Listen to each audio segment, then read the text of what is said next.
Hey everyone, welcome back to Money Saving Mondays. Today I want to talk about spindle sanders, or more specifically, handheld spindle sanders. Honestly, I go for my handheld spindle sander more than I take my work to the benchtop spindle sander. The only time I ever use that is when I absolutely need a 90-degree angle. The nice thing about handheld spindle sanders like this one is they can also be chucked up in a drill press if you don't have a benchtop. And you can make 3 of these for like less than $20.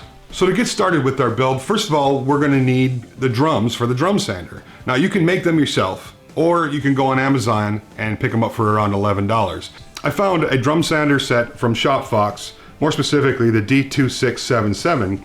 It had a 2-inch drum, a 1.5-inch drum, and a 1-inch drum, all with sleeves for those drums and corresponding washers.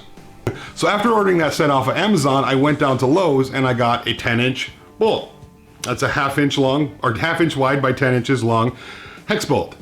Now I got it specifically with just the threads on the end. I wanted a smooth shaft bolt, and then I looked around and I found some PEX. This is PEX tubing. That 1/2 inch bolt was really quite tight on, and I had to heat it up to make it work.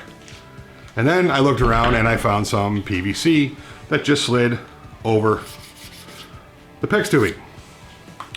And then I found a nut for this, and that's all I needed. This build is really simple. Start with your 10-inch bolt. Over that you want to slide your PEX tubing, a 4-inch long piece. And over the top of that you want to slide your PVC tubing, a piece that's 3 3/4 inches long. And then a washer, and then the drum sander, and then another washer, and finally a bolt. Now once you have the bolt on, you tighten everything down and you're good to go. It's ready to use. It's that simple. Now you can cut PVC and PEX with a handsaw, but I used my chop saw because I wanted to try and keep the shoulders as square as possible. I cut the PEX to 4 inches and the PVC to 3 3/4 inches. Now I did have to heat the PEX up a little bit to get it to slide over the bolt. You could do that with a torch or even a dryer, a hair dryer would work. Once I had it on the bolt, I heated it up a little bit more and used a washer to push it down the rest of the way. Now when that was done, I used a little white lithium grease before I slid the PVC on, and then just put the washers on and tightened everything down. Now this was fine for the 2-inch and the 1.5-inch sander, but on the 1-inch sander, the washers were a little too big. So I had to take it over to my drum sander. You could use a belt sander as well and sand them down. Now you gotta be careful not to let those washers get too hot or they'll melt the drum sander.